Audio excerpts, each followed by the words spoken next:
Boa noite, vamos seguir na nossa meditação aqui no livro do irmão Bruce Anstey. E estamos lendo o livro A Importância de Ter um Espírito Correto, mantendo uma atitude correta ao interagir com outros. O livro, o tema é A Importância de Ter um Espírito Correto. E hoje, espírito correto quando somos corrigidos por outros. Vou perguntar de novo, que eu não sei, parece que deu algum baquezinho aqui. Tá dando para me ouvir bem, Lineu, aí? Tá? Pronto. Tá dando sim, prof. Valeu, Lineu, obrigado. Então, eu vou começar a ler aqui, Lineu, bem devagarzinho, e se você quiser interromper para falar em determinado momento aí, pode ficar à vontade, viu, irmão? Tá certo? Enquanto isso, Tudo bem. ou você já tem aí, você que já conhece o livro, né? Você quer que lê até um determinado ponto?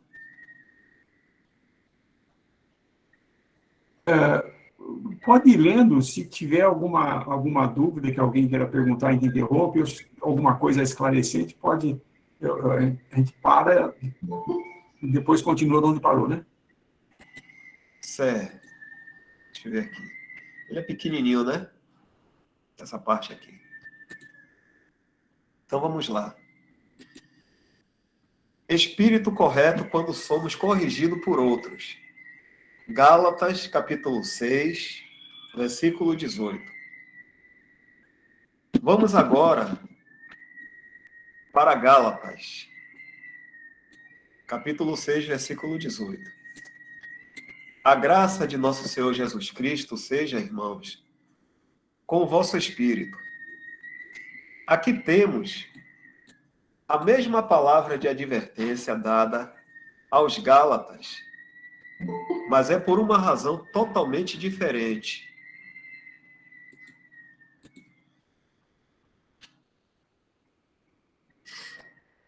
Os Gálatas tinham absorvido uma doutrina terrivelmente errada em relação à lei e à graça, e precisavam ser corrigidos.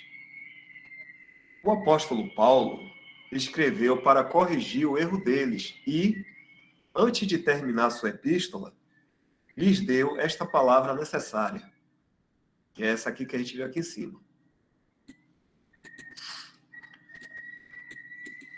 Conhecendo as tendências da natureza humana, Paulo tinha razões para acreditar que eles poderiam se ressentir de ele lhes ter falado de maneira firme que falou.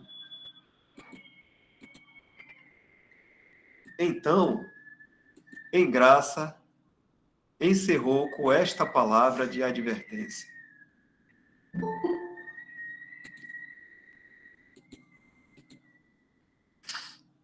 Ele desejava que eles recebessem a correção em um espírito correto e não se ofendessem com o que ele disse. Irmãos, precisamos estar dispostos a ser corrigidos. Há uma tendência natural, mas carnal, em nosso coração para reagir de uma maneira errada quando alguém nos fala sobre algo que estamos fazendo errado, de errado.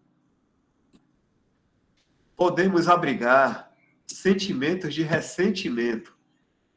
Nenhum de nós gosta de ser corrigido, porque o nosso orgulho está em jogo e quanto mais velho ficamos, mais difícil é receber correção.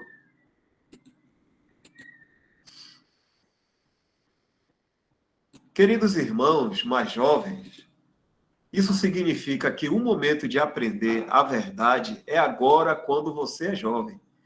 Porque se você tem algum ponto errado de doutrina, quanto mais velho você fica, mais difícil será para você aceitar os ajustes necessários.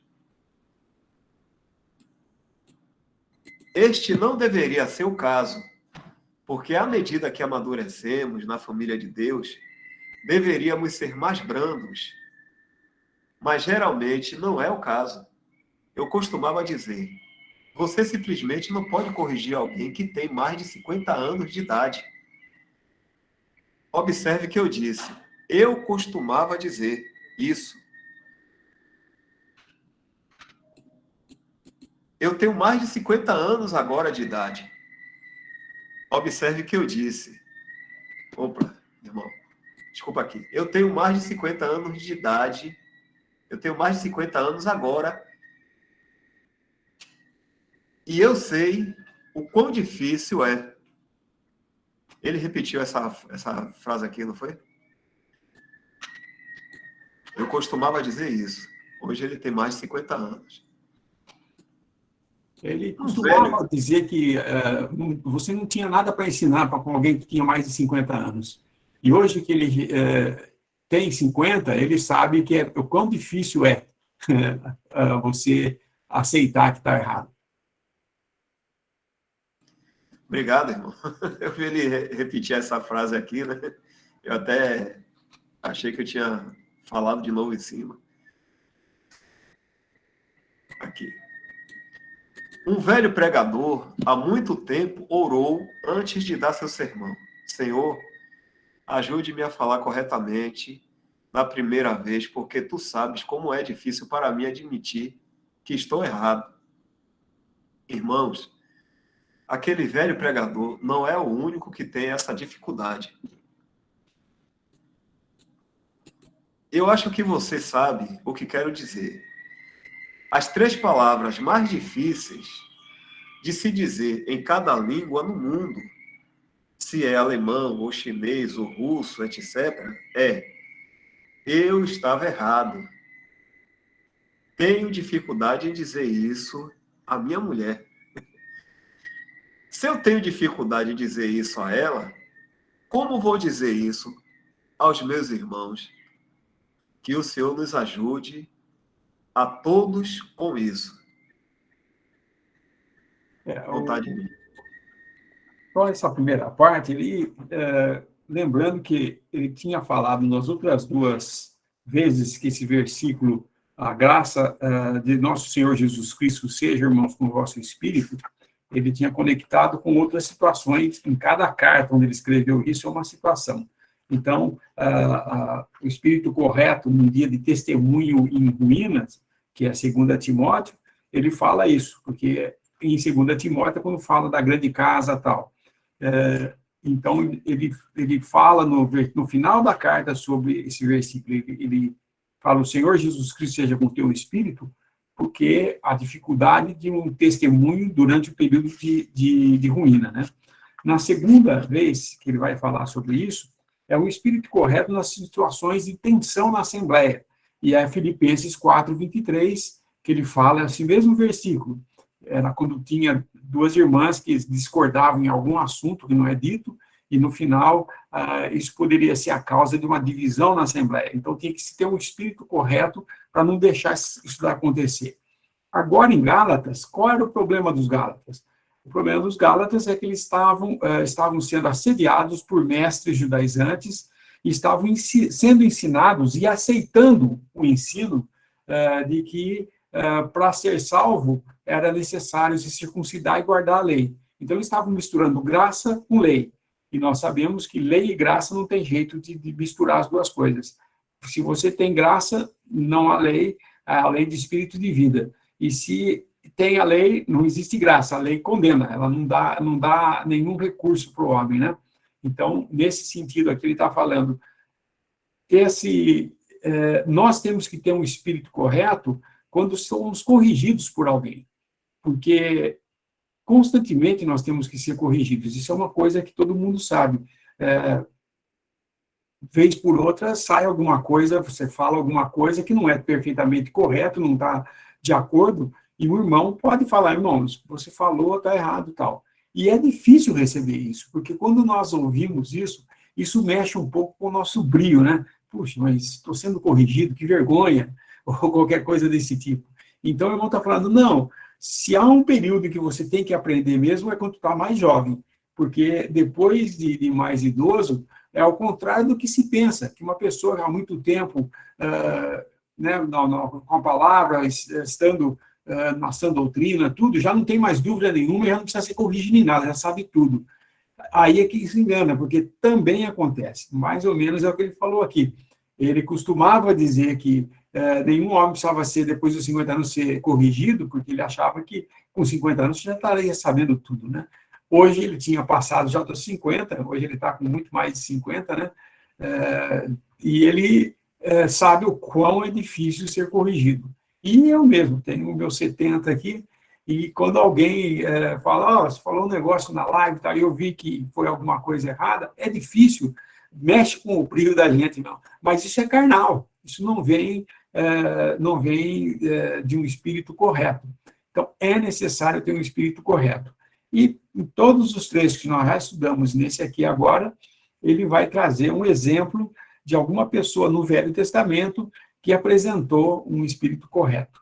Então, acho que é o próximo, a sequência aí. Só dar uma introdução para a gente lembrar onde a gente está, né?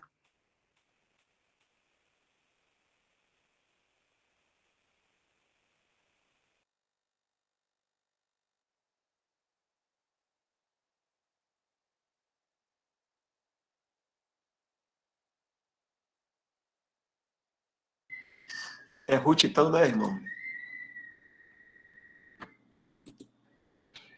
Tá certo aí, né? Ruth, pronto. Então vou ler aqui.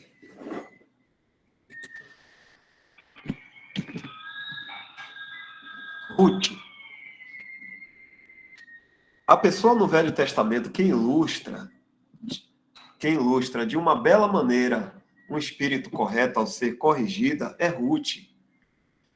Vamos voltar para Ruth, capítulo 2, de 21 a 23, para ver isso. E disse Ruth, a Moabita, também Boaz, né? Ainda me disse, com os moços que tenho, te ajuntarás, até que acabem toda a cega que tenho. E disse Noemi, a sua nora, Ruth, a sua nora Ruth, melhor é, filha minha, que saias com as suas moças, para que noutro campo não te encontrem. Assim ajuntou-se com as moças de Boaz, para colher até que a cega das cevadas e dos trigos se acabou, e ficou com a sua sogra. E então, no capítulo 3:10, e disse ele, Boaz, né? Bendita sejas tu do Senhor, minha filha. Melhor fizeste esta tua última beneficência do que a primeira, pois após nenhuns mancebos foste, quer pobre, quer rico.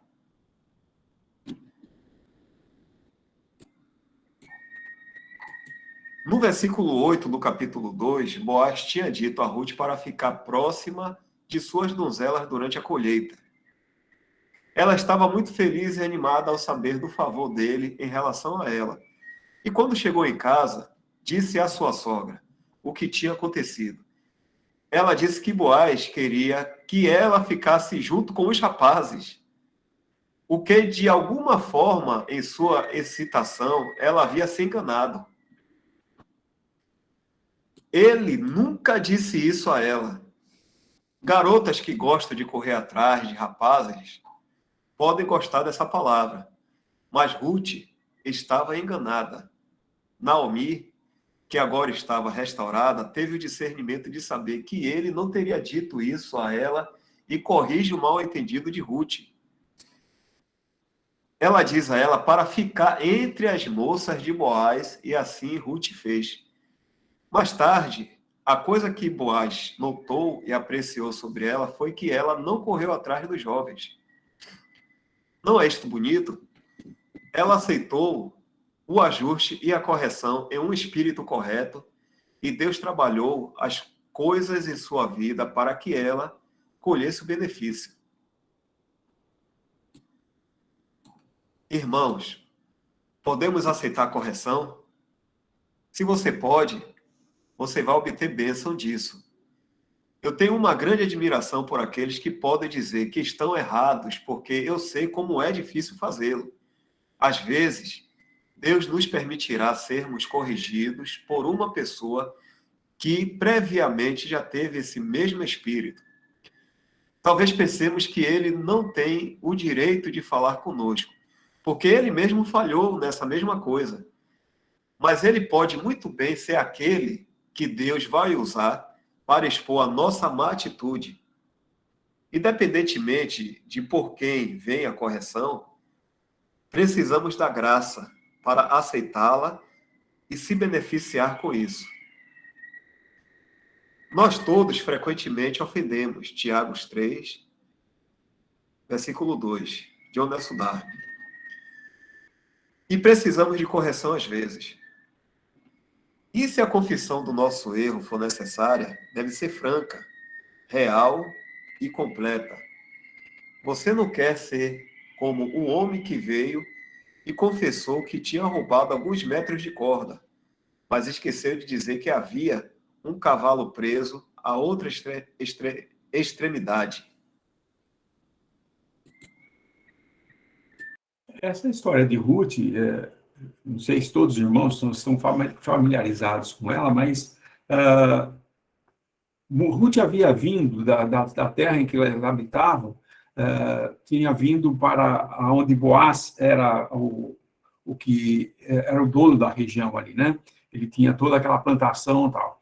E com a sua sogra, Noemi, Ruth veio para cá porque ela tinha se casado com um filho de Noemi, e Noemi tinha ficado viúva, e também o filho dela, que era casado com que Ruth havia se casado, também morreu, e eles ficaram sozinhos. Então, ela saiu de lá e foi viver nesse lugar.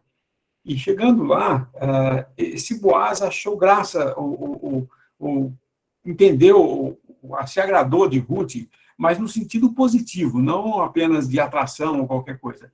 E quando ele falou a Ruth de que ela devia, no versículo 8 do capítulo 2 de Ruth, é que fala o que realmente ele falou para ela.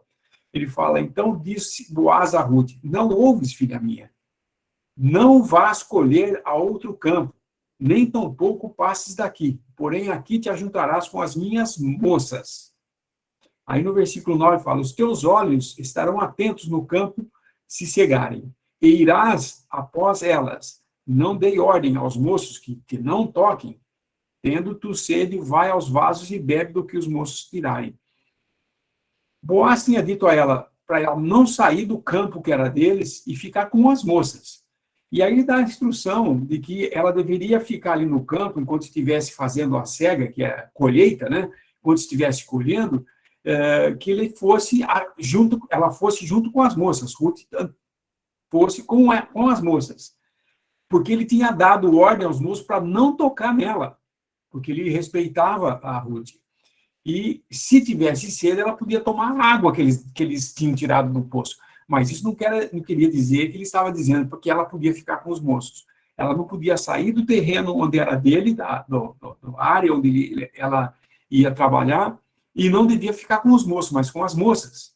E com ela, talvez, pela empolgação de ver que Boaz tinha sido bom para ela, tinha ajudado ela nesse sentido, quando ela chega em casa, ela vai contar para a sogra isso, e ela fala uma coisa que ele não falou. Ela fala para a sogra que Boaz tinha dito que ela podia ficar com os moços também, entre os moços. E a Noemi, sabendo como era a coisa, ela pegou, conhecendo o Boaz, ela falou, não é, vá com as moças. E ela aceitou a correção. Você vê que nós não vemos ela indagando a norma, não, mas ele falou para mim que era para sair com os moços. Ela simplesmente ficou com as moças, e mais tarde, no capítulo 3, como nós lemos ali, versículo 10, Boaz vê ela agindo desse modo e louva a posição que ela tomou de obediência. Bendita sejas tu do Senhor, minha filha. Melhor fizesse esta última beneficência do que a primeira, pois após nenhum mancebo foste, quer pobre, quer rico. Então, ela não estava atrás de buscar amigos ou procurar um casamento. Lembrando que elas eram viúvas, né? Elas estavam sozinhas naquela terra, Ruth e a sua sogra Noemi.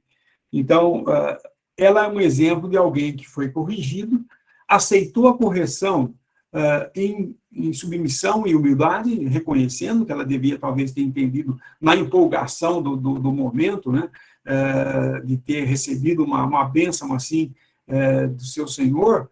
Ela entendeu errado o que ele estava falando, porque ele falava para beber da água, mas não para andar com eles. Ele deixa bem claro que era para ficar com as moças e não seguir os moços, né? Então, esse exemplo é muito interessante.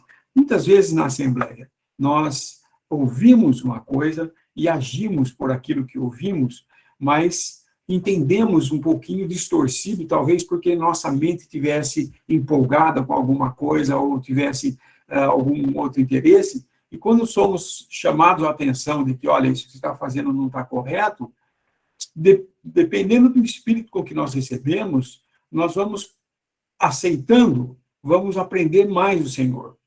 Rejeitando, estaremos mais sujeitos à disciplina, porque o Senhor disciplina quem ama. E o propósito da correção é sempre fazer com que haja amadurecimento. Oxalá nós aprendêssemos através da correção desse jeito, né? De ouvir e receber e concordar e mudar de rota, de caminho, né? Confesso que a cabeça dura, às vezes, age mais do que a sensatez, né? E mesmo corrigido, a gente quer falar, não, mas quem é esse para falar isso para mim? Olha aí. E, como o irmão fala aqui, às vezes, a pessoa que vem falar com você, ela, em algum ponto, ela tem errado nessa doutrina anteriormente, e agora está corrigindo você. Você pode pensar, mas quem é esse irmão que vai me corrigir se ele não caiu no mesmo problema?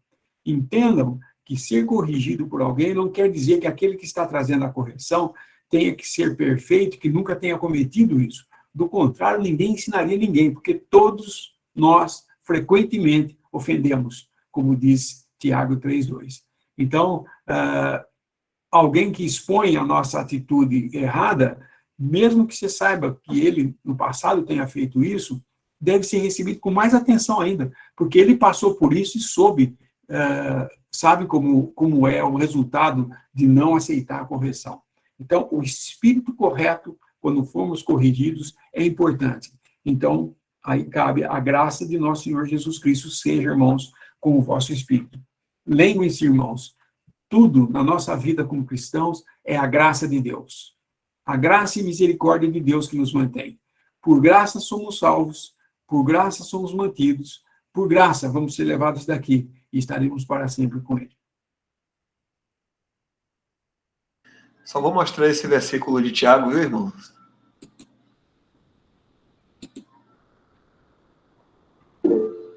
Porque todos...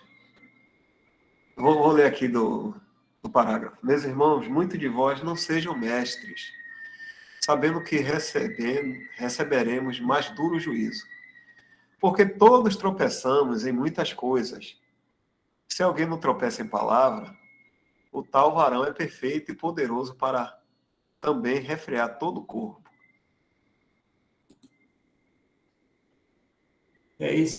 Todos tropeçamos em muitas coisas, o Darby traduz como o sentido sendo frequentemente ofendemos outras pessoas. A ofensa, nesse sentido, né, a gente está aqui, ó, for we all often offend, nós ofendemos frequentemente. E isso nós somos, às vezes, impetuosos em algumas coisas, sem pensar no que falar, ou pensar antes de falar, e, às vezes, pelo que falamos, podemos ofender alguém. E palavras ofendem, sim, como nós já vimos numa das situações, como em Filipenses, o irmão fala sobre isso, né? As palavras, às vezes, ditas duramente, elas ofendem, e alguém que é ofendido pode se tornar uma porta fechada, ele se tranca para a reconciliação. E, às vezes, você tenta corrigir o problema depois, fica mais difícil ainda. Então, sabemos que ofendemos, então saibamos também nos submeter a uma correção e, se houve a ofensa, pedir perdão, né? Nesse sentido, a relação nossa com os nossos irmãos é quando nós somos corrigidos em uma falha. E se nós ofendemos alguém e somos corrigidos nisso também, e aí vai entrar no próximo assunto, que é a carta a Filemão, que fala sobre o mesmo versículo no final.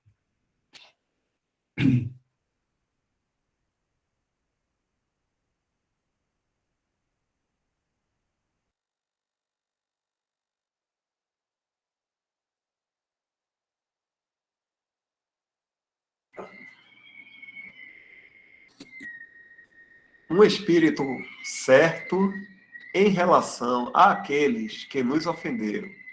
Filemão, versículo 25, é capítulo único. Um espírito certo em relação àqueles que nos ofenderam. Agora vamos voltar para a quarta vez que Paulo usa essas palavras de admoestação. Filemão, versículo 25.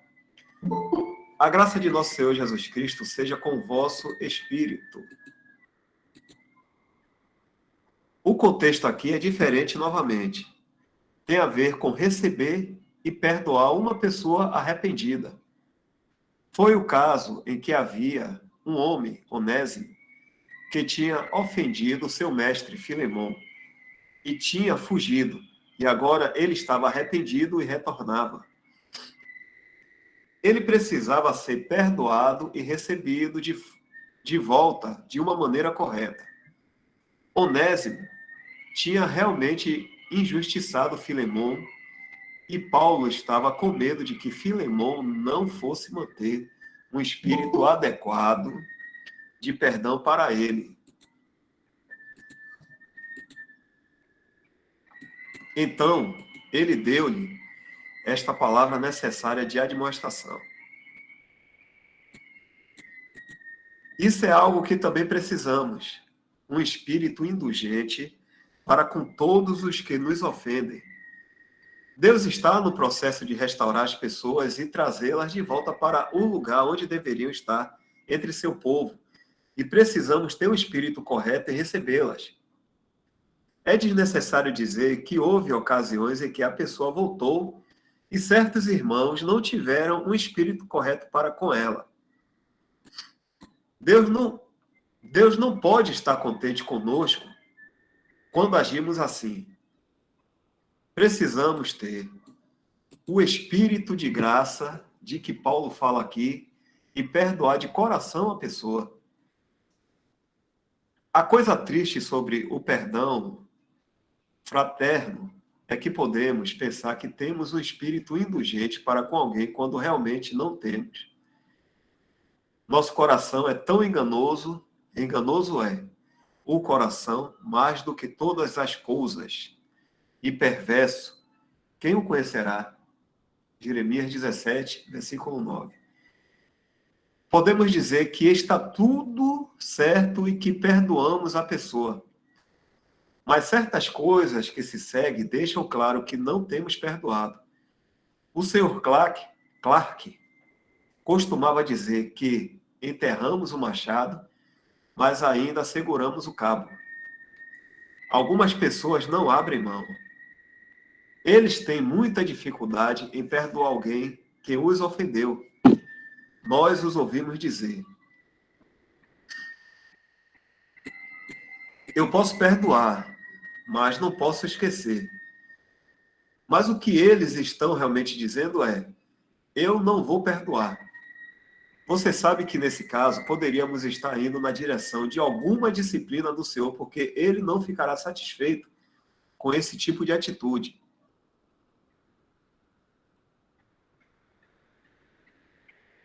Continua aqui. Pronto, certo. A Bíblia diz que devemos perdoar uns aos outros, como também Deus vos perdoou em Cristo. Como Deus nos perdoou. Como Deus nos perdoou? Hebreus 10, 17 diz: jamais me lembrarei de seus pecados e de suas iniquidades. Ele nos perdoa e coloca nossos pecados fora de sua mente para sempre. Nossos pecados não são mantidos contra nós. É triste dizer que alguns de nós parecem manter um registro das coisas em nossa lista negra e procuram uma oportunidade para retaliar. Não é isso que Deus perdoa. Não é assim que Deus perdoa.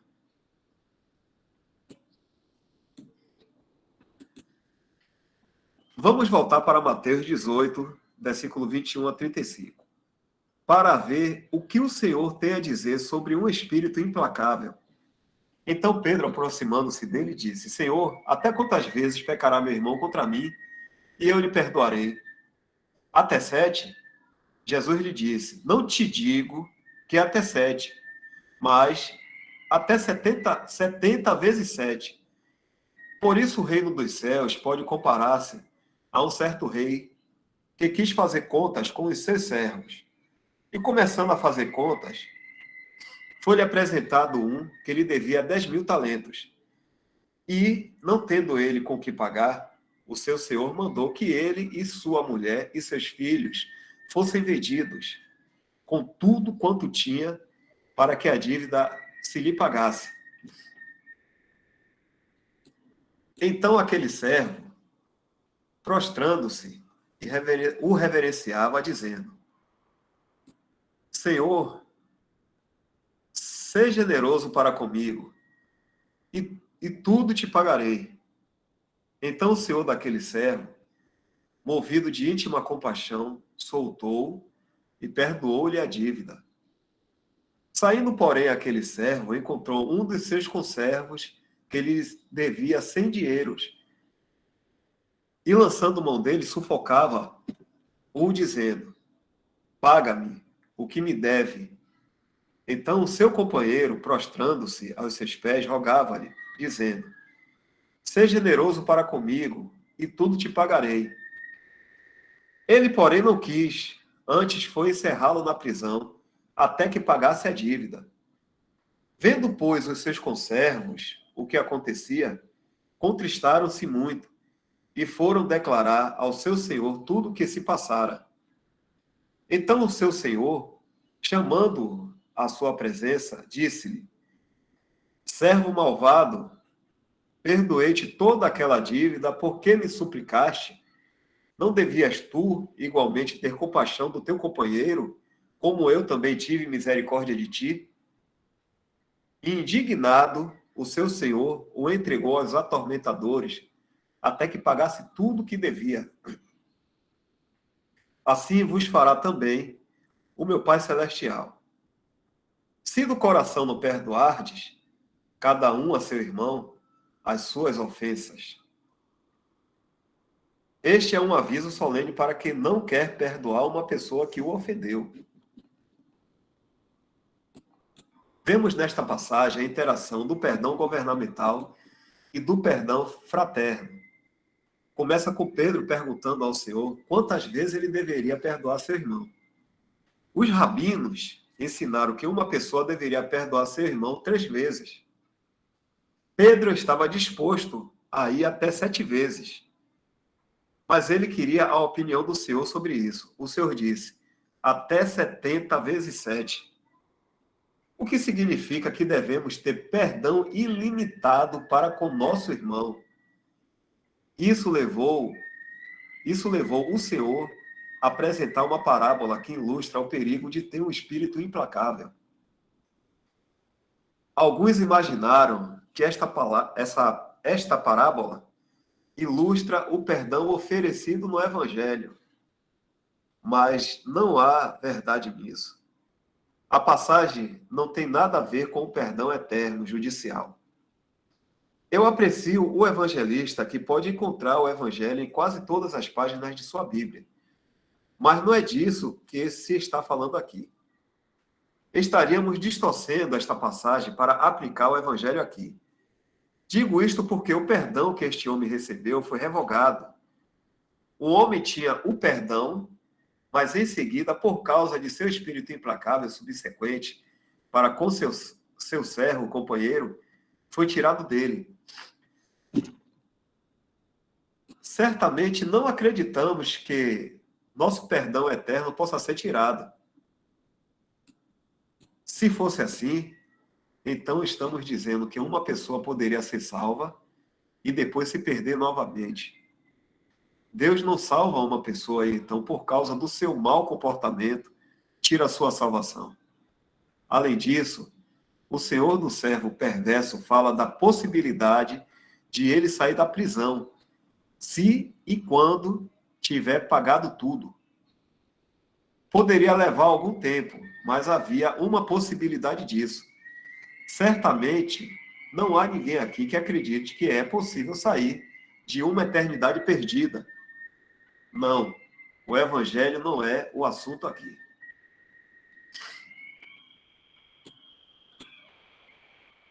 Como eu disse, está falando da interação entre o perdão governamental e o perdão fraterno. Eles estão conectados. Marcos, capítulo 11, versículo 25 e 26. A diferença entre o perdão eterno e o governamental é esta. O perdão eterno ou judicial é um perdão de uma pessoa, é um perdão de uma pessoa que uma pessoa recebe pela fé, que a livra do eterno julgamento do mundo, no mundo vindouro. Perdão governamental é um perdão que uma pessoa recebe que a livra do julgamento governamental neste mundo. Um tem a ver com o futuro, o outro tem a ver com o tempo presente.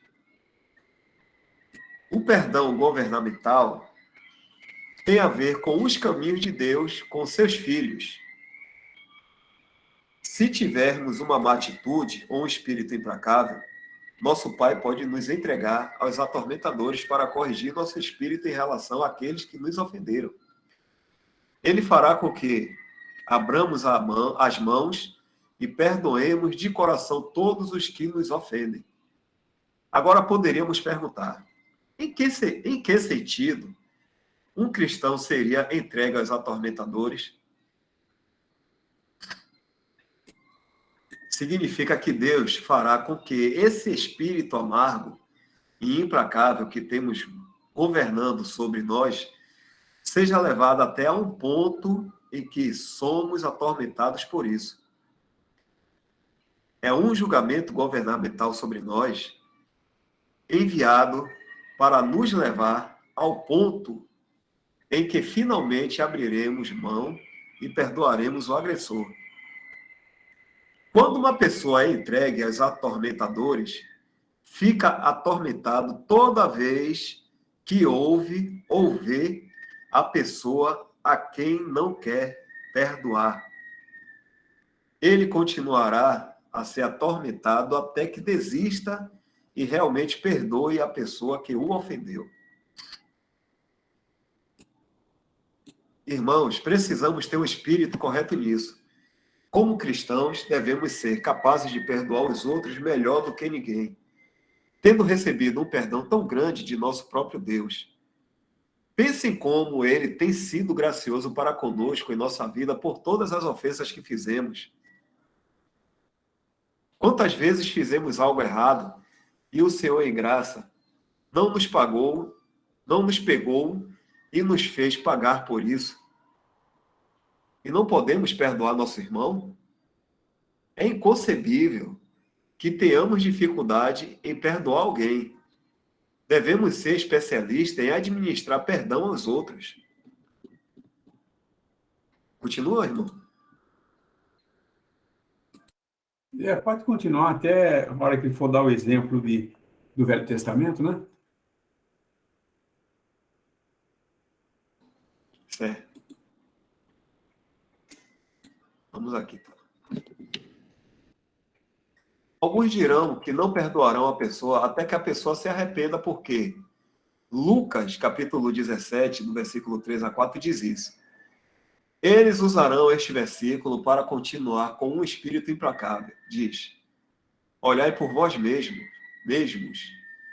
E se teu irmão pecar contra ti, repreende-o, e se ele se arrepender, perdoa-lhe. Agora podemos nos perguntar como entendemos estas duas passagens. Parece que se contradizem. Um diz para perdoar nosso irmão quando ele... Vamos ver. Um diz para perdoar nosso irmão quando ele se arrepende. E o outro não exige tal condição. No entanto, um olhar mais atento sobre as passagens indicadas que Mateus está se referindo ao nosso coração, enquanto Lucas está falando de nossa boca. São duas partes de uma única coisa. Se alguém se comportar de forma errada e pecar contra nós, o Senhor nos diz para perdoá-lo em nosso coração. Isso deve ser feito independentemente de a pessoa confessar seu erro ou não. É importante que façamos isso para que não desenvolvamos um espírito de amargura. Como Deus trabalha no coração da pessoa e produz arrependimento, para que ele ou ela confesse o seu erro, então podemos expressar o nosso perdão a eles verbalmente. Foi colocado dessa forma. Devemos ter um reservatório de perdão em nosso coração para com a pessoa ofensora. Imediatamente após ela nos ter ofendido, deveria estar se acumulando em nossos corações, esperando para ser entregue. Quando a pessoa vem e assume seu erro, podemos nos expressar e perdoá-la formalmente, dizendo: eu te perdoo.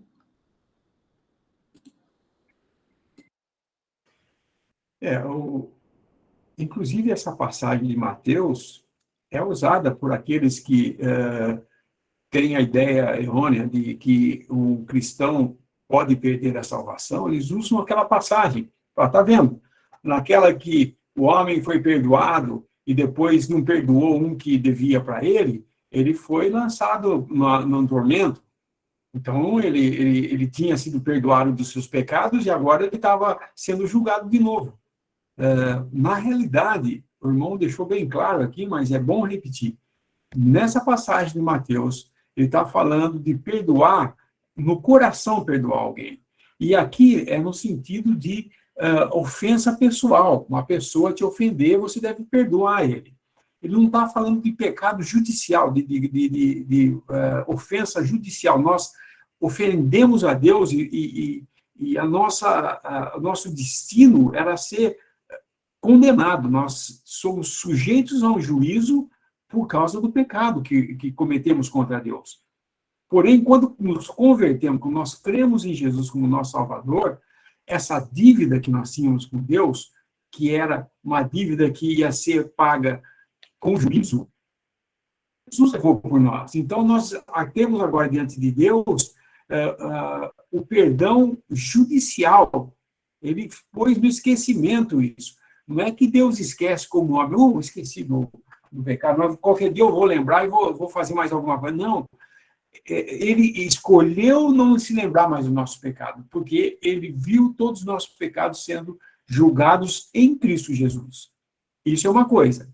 O que esses versículos estão falando, apesar de serem usados por muitos evangelistas para se pregar o evangelho, e aí uma permissão que se tem, o evangelista tem essa coisa. Um exemplo que eu sempre dou é aqueles que pregam o evangelho falando que Cristo está à porta batendo, e você abrir a porta do coração para ele entrar e cear com você. Esse versículo de Apocalipse, que está em Apocalipse 3, que é uma das cartas, a carta à Laodiceia, né, as 7 igrejas, na realidade, não é no sentido evangélico que o Senhor está batendo na porta ali e você tem que aceitar ele no seu coração. Como é muitas vezes dito, até em hinos é cantado isso. Mas, na realidade, aquela passagem em Apocalipse está falando da igreja professa que, pelo clericalismo, acabou tomando o lugar do Espírito Santo e a própria pessoa do Senhor está fora, porque ele não pode estar ali no meio daqueles que se professam cristãos, mas eles não deixam nenhuma ação para o Espírito Santo e a presença de Cristo no meio, nenhum valor para eles. Eles estão lá num ato religioso, muitas vezes permitindo o mal no meio, como é o caso de Laodiceia, que fala que achavam que eram ricos, que estavam bem, mas eles eram pobres, cegos e nus, miseráveis.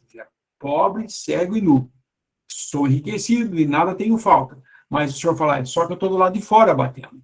É interessante que nessas 7 cartas que contam a história da igreja, o Senhor está andando entre elas, não como o Salvador, mas como vestido como um juiz para julgar, porque o julgamento começa na casa de Deus. Nós somos julgados antes. Então, ele está julgando as assembleias. Isso é uma história da igreja, né? Várias etapas da igreja. E a última é a Laodiceia, onde temos aí uma amalgamação de todas as religiões ditas cristãs, que a cristandade professa. O Senhor está do lado de fora. E ele está falando, bato a porta, quem abrir, eu entro. Isso daí ele está falando para o remanescente que se aparta, baseado em 2 Timóteo, numa grande casa, há utensílios de honra e de desonra, um para as honras, outro para a desonra. Aparte-se da iniquidade, purifique-se disso e segue com aqueles que com o coração puro invocam o nome do Senhor. Isso é o último estágio da igreja, que depois disso vem o arrebatamento e vai entrar o juízo sobre toda a cristandade professa. Aquela ideia que se dissemina hoje em dia também, de que os que ficarem vão ter uma segunda chance de ouvir o evangelho do reino, não é verdade, porque o que Tessalonicenses nos ensina é que a cristandade professa, por ter rejeitado o Senhor aqui, rejeitado no sentido de que eles se diziam cristãos, mas realmente não eram verdadeiros cristãos, porque confiavam em si próprios e não em Deus para a salvação, ou tinham as obras como meio de salvação, e não tendo sido selados com o Espírito Santo, eles permanecem aqui, e porque não aceitaram a verdade, vão ser entregues à mentira. E sendo entregues à mentira, isso quer dizer, eles vão seguir a besta e o anticristo e vão se apostatar. É a cristandade apóstata. Eles vão se apostatar daquela profissão que tiveram, porque eles vão adorar a estátua que o anticristo vai fazer da besta e pedir que todos adorem. Então, irmãos, é muito diferente isso que está sendo falado em Mateus, porque em Mateus ele está falando, ele está dando um exemplo de alguém que tinha uma ofensa contra o outro, e então, se você foi ofendido por alguém, você deve perdoar. E o perdão também é uma coisa que se mistura, porque Mateus diz que deve perdoar no coração. Se o coração perdoar. Veja no final, se do coração perdoardes. Finalzinho lá, meu Pai Celeste, lá no final de Mateus, lá, versículo 30 e tantos, lá. Meu Pai Celestial, assim vos fará também, meu Pai Celestial, se do coração não perdoardes cada um a seu irmão as suas ofensas.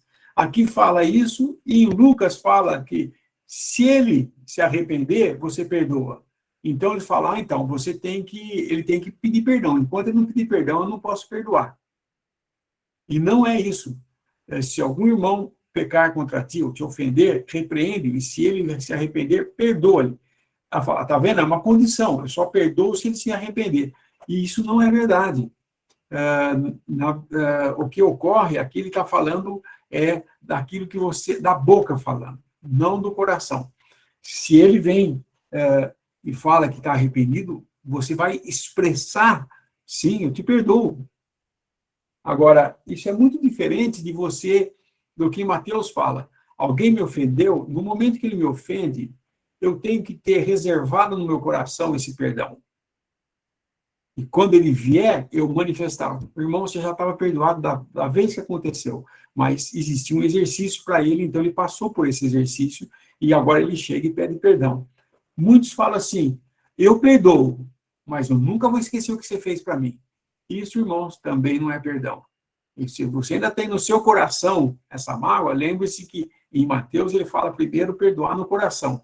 E depois, quando ele vem confessar, aí você vem confessar que está arrependido, você o perdoa vocalmente. Fala, irmão, tá tudo bem, está perdoado, o Senhor sabe e vai haver paz na Assembleia com isso, né? Então, é muito importante nós sabermos que perdoar de coração é uma coisa que Deus produz em nós. E também, quando nós ofendemos alguém, quem opera o arrependimento no ofensor é Deus também. Por isso que nós podemos ter certeza de que, se alguém me ofendeu, eu já perdoo porque Deus já o perdoou. Deus vai tratar com ele, mas vai haver um momento em que ele vai ver, se arrepender, e você já tem o perdão pronto. É como o irmão falou, é como se eu tivesse um reservatório no coração em que vai se acumulando o perdão às ofensas feitas. Quando essas ofensas vêm pela pessoa, pelo ofensor, sendo confessadas, você está pronto para falar, já está perdoado, estava aqui dentro já do coração para se derramar sobre aquele que vem pedir perdão. Porque é assim que Deus nos tratou. Lembre-se que ele fala, nós devemos fazer assim como Cristo fez por nós, né? Eu não sei se ficou alguma dúvida a respeito dessas diferenças entre Lucas e Mateus.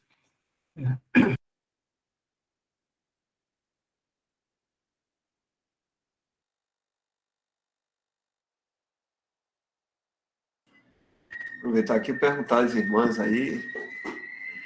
Então, irmãs, deu para entender bem aí? Qualquer coisa, o irmão volta, fala aí de novo. Valdaora, Rita, aqui as irmãs, e os irmãos também que estão aqui. Medita aí, pensa se ficou alguma coisa que não entendeu muito bem. Aqui, Josélia está perguntando aqui.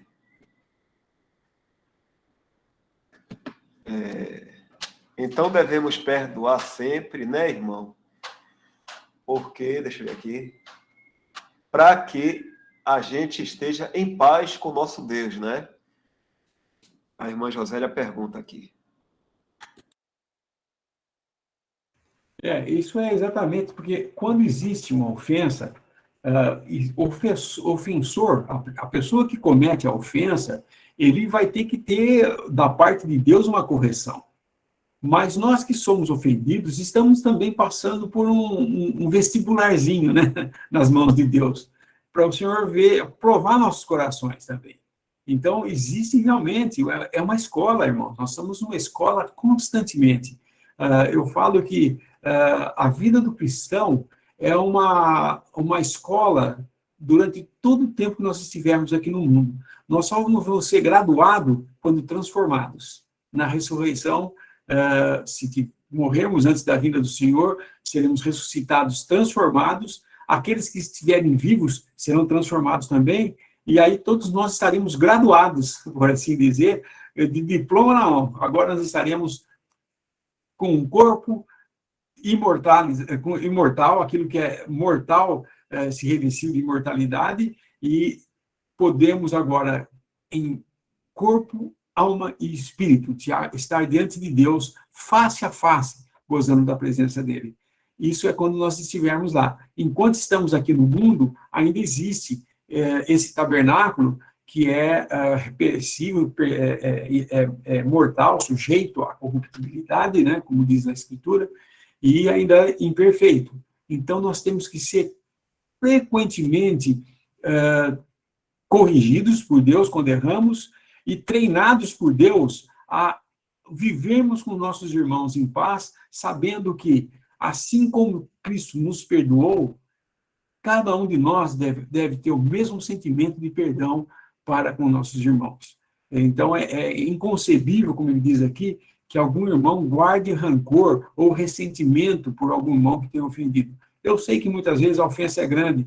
Nós tínhamos a mais boa intenção com o irmão, e no final ele se vira contra você e te ofende, e isso às vezes machuca, mas não deve machucar mais do que no coração do Senhor, porque ele morreu também, é o mesmo Salvador que temos, nós temos um Salvador em comum. Irmão, você falou uma coisa aí que realmente às vezes a gente passa despercebido, né? Que Deus está tratando com as duas partes. Porque muitas vezes a gente está assim, tal pessoa me ofendeu, então a gente pensa que Deus só está olhando a parte do ofensor, né? Então Deus só vai tratar com o ofensor, não, tem a sua parte também de já ter no seu coração o perdão para aquela pessoa. Porque Deus também não vai aprovar você não querer perdoar. Então muitas vezes a gente pensa assim, eu estou numa, como é que eu posso dizer assim? Numa situação confortável. Porque fui eu que fui o ofendido. Eu que fui o afetado. Não, você está sendo também trabalhado pelo Senhor. O Senhor também está tratando com você. Então, muitas vezes a gente pensa que é só um lado. Não, Deus está tratando de uma forma geral. E a gente deve realmente lembrar disso aí, né? Quando acontece alguma coisa com a gente pensar logo, Deus está tratando comigo em alguma coisa. Tal pessoa me ofendeu, mas peraí, o que é que eu devo lembrar? Eu devo pensar logo no Senhor Jesus, né? Pensar logo nele. Ele é o nosso exemplo, né? Então, eu que sou ofendido, logo diante do Senhor, pensar da seguinte forma: eu ofendi muito mais do que aquele irmão que me ofendeu aqui agora. Uma ofensazinha dessa, tão boba, eu praticamente a vida toda ofendendo Deus. O irmão me ofende uma vez, eu não vou poder perdoar. Então, Deus realmente trata as duas partes. E foi bom o irmão falar isso aí, porque isso clareia bastante.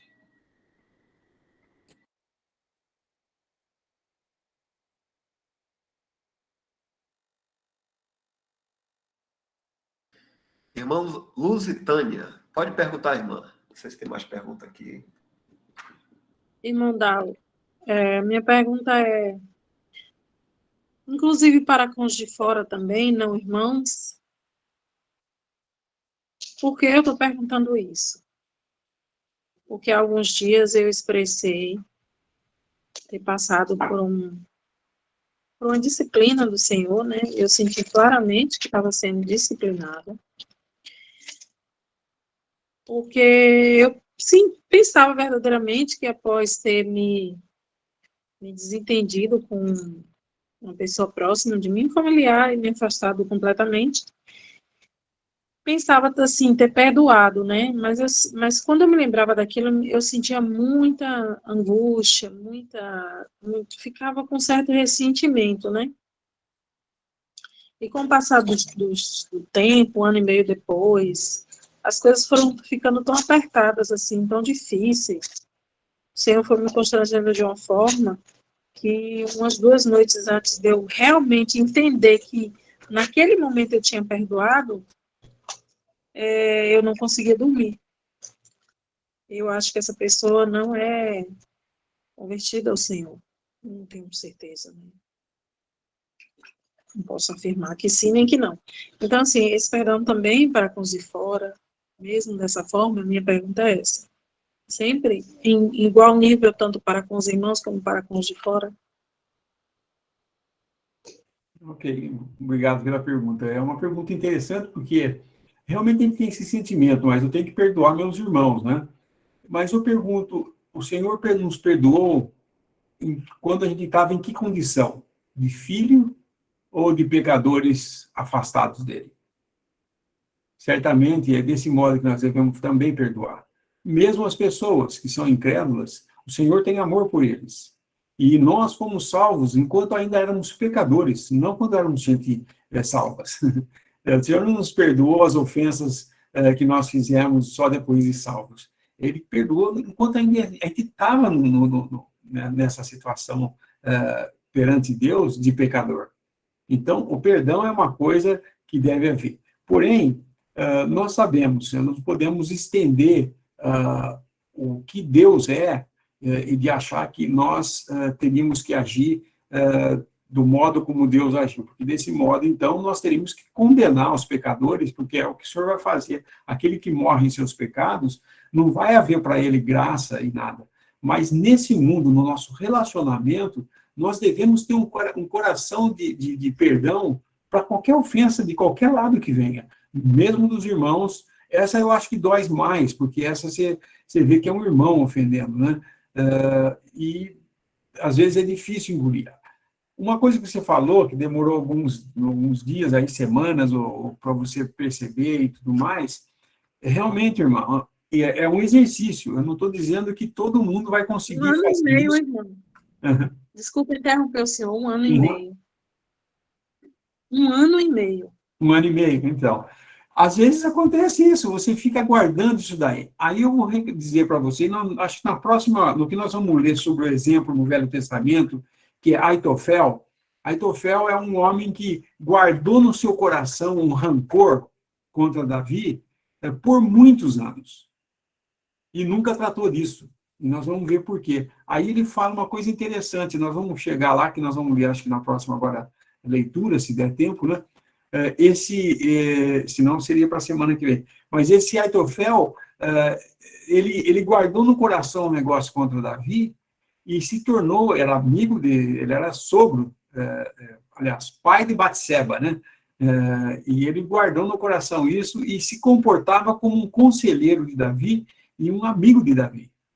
E quando Absalão, o filho de Davi, se virou contra ele e Davi fugiu, Aitofel se ofereceu para matar Davi.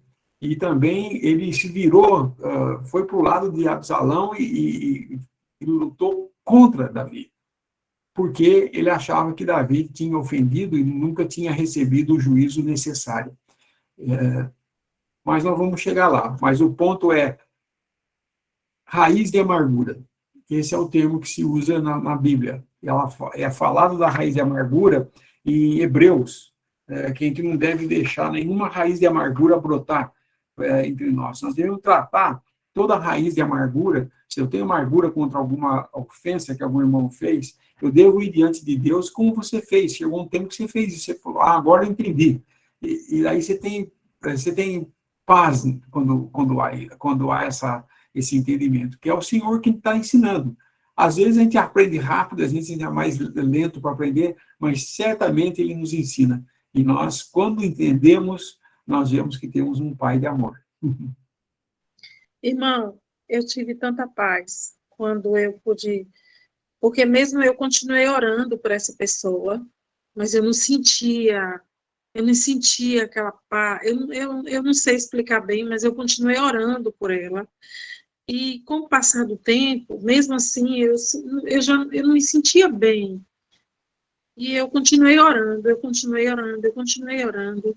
E um tempo as coisas foram ficando muito difíceis, assim, muito apertadas. Quando eu me lembrava daquilo, eu me sentia angustiada demais. E eu comecei a orar ao Senhor que Ele preparasse um momento, que se tivesse acontecendo algo que eu não pudesse compreender, mas que Ele me mostrasse, mas que eu sabia que era relacionado àquilo ali. Eu não tinha dúvidas. Mas quando tudo começou a ficar apertado demais, assim, o Senhor me tratou de uma forma assim, eu fui disciplinada. O Senhor foi maravilhoso demais, viu, meu irmão? Eu posso dizer ao Senhor que foi-me bom ter sido afligida.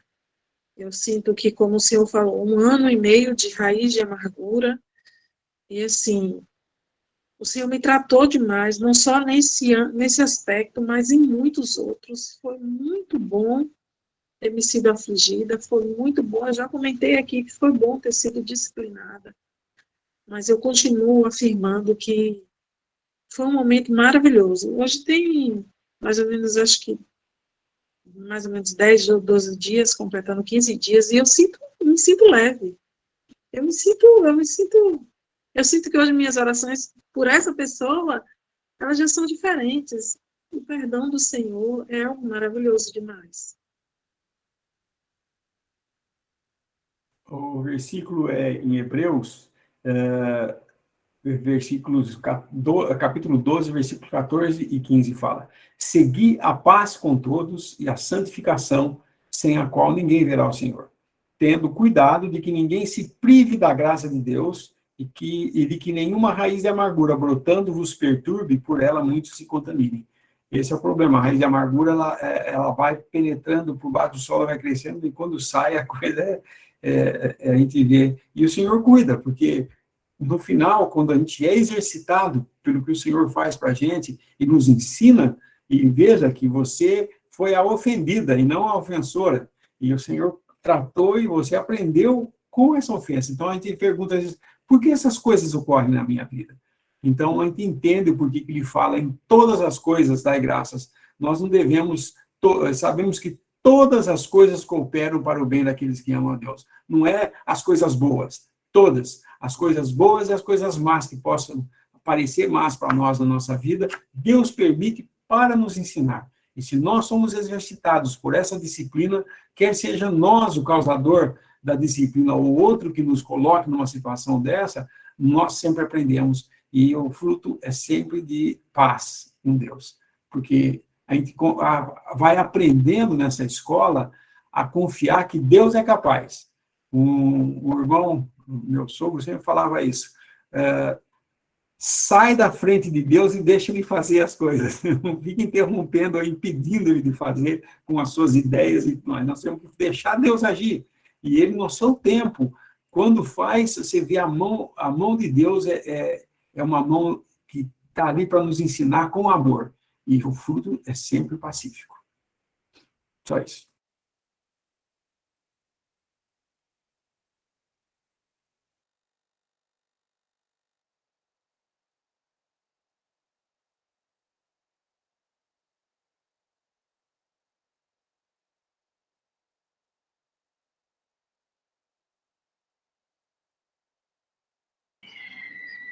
Muito bom, Lindel.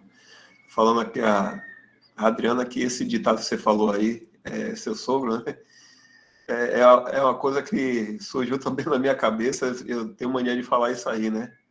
Sai de cena que é para o seu entrar. E agora eu estou vendo você falando isso, tem gente que pensa... eu não sei se eu ouvi alguma coisa, eu sei que isso ficou assim sempre na minha cabeça. A gente está sempre querendo atrapalhar, né? Claro que o senhor não frustra, não pode ficar frustrado, nunca, né? Não tem nada aqui que atrapalhe, né, o propósito de Deus, nada. Mas, se a gente quiser ficar tranquilo, a gente tem que sair de cena. Deixar o Senhor entrar na cena. Irmão, são 9h24. Eu acredito, deixa eu botar aqui de novo no texto. Oi, Wesley, alguém falou aí? Foi eu, Dal. Opa, pode falar. E aí, você já está terminando aí, né? Está terminando esse assunto, mas eu queria só dar um outro texto aqui, um outro versículo aí, que eu acho muito bom em relação a esse assunto que está sendo falado, do perdão, né? E tudo mais, que é Romanos, capítulo 13, verso 8. A irmã estava falando aí sobre essa questão de a gente perdoar e não ter o rancor e essas coisas todas. É interessante que a palavra de Deus fala aí, né? Ninguém devaz coisa alguma a não ser o amor, com que vos ameis uns aos outros, porque quem ama aos outros cumpriu a lei. Essa questão do perdão tá relacionada com isso, essa questão do amor, né? Se o perdão não for baseado aí no amor, né?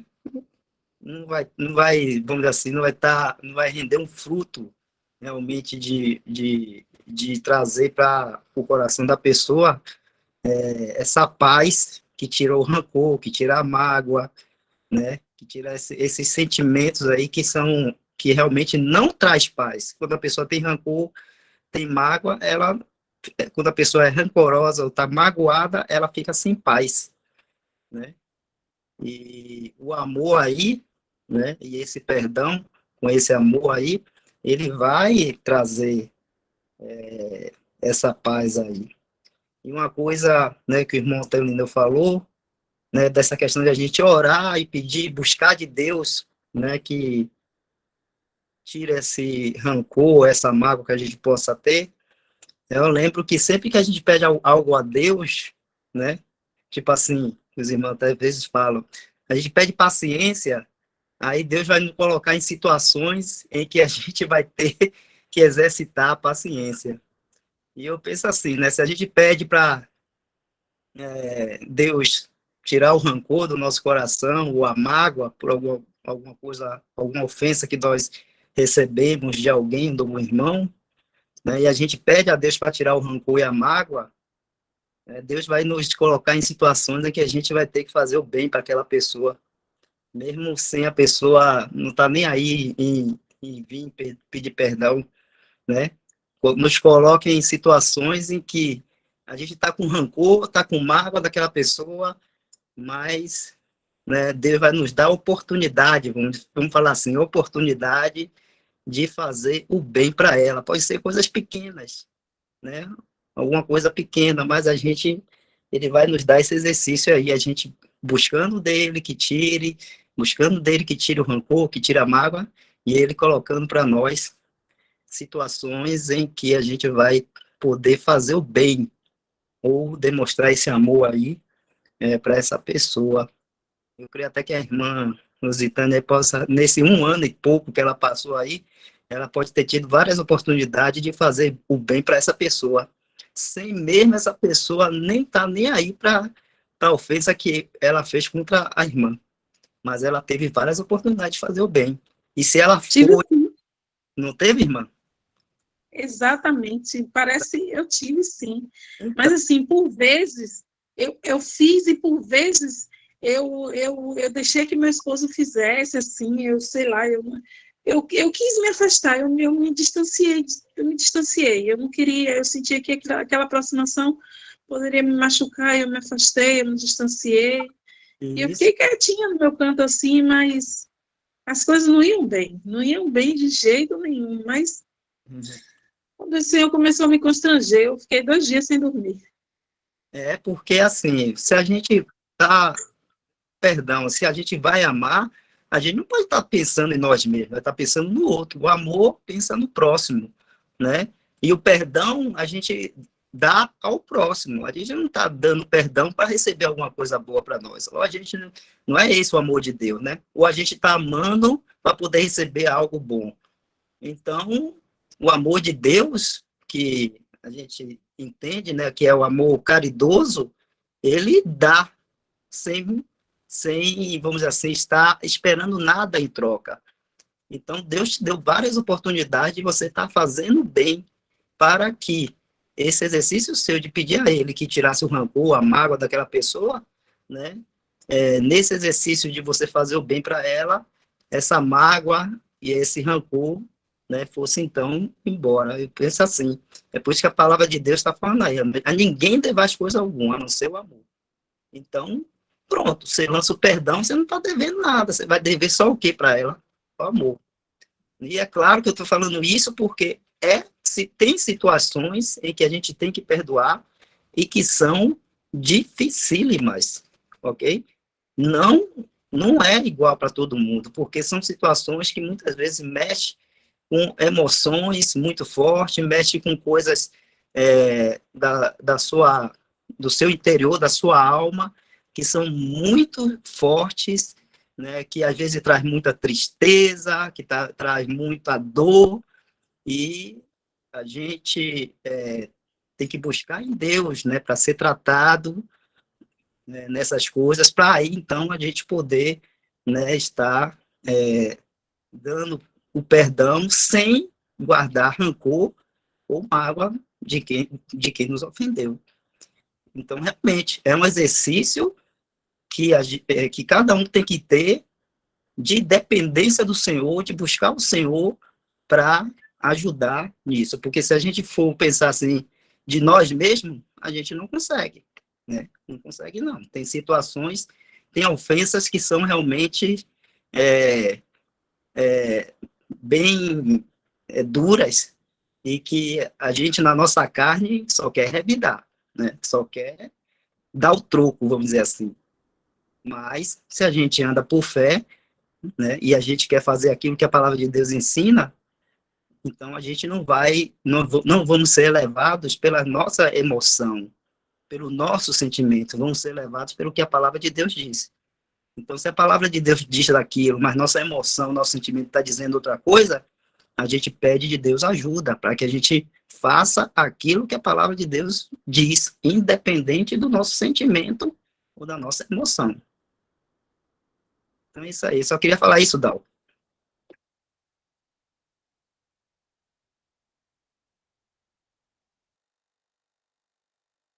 O Dal deu uma saidinha aqui, viu? Ele pediu para avisar vocês.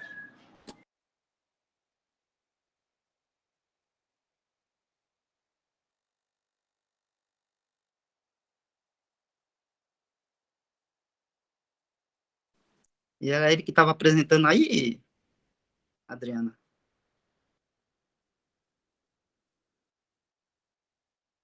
Não entendi. Para voltar para o livro? Sim, estava. Não, acho que terminou. Ele falou que o horário já tinha ultrapassado, né? Aí ele ia mostrar onde foi que parou no livro, para a gente ficar. Ah, tá.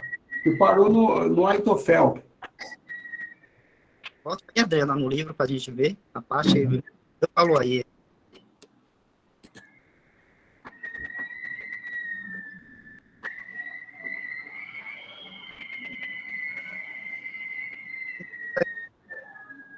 Irmão Lineu marcou aí, né, irmão Lineu? Marquei. Tá marcadinho aí, então tá tudo tranquilo. Uhum.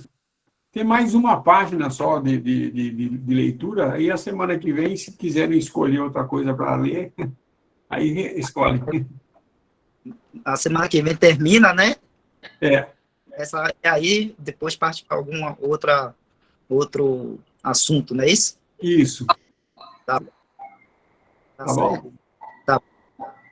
Então, se não outro irmão quiser comentar nada ou tiver nenhuma pergunta, já passou, estamos passando aí o horário, então deu uma saidinha aí, mas vamos concluir, né, essa reunião aqui hoje, graças a Deus. Está orando, né? Eu vou estar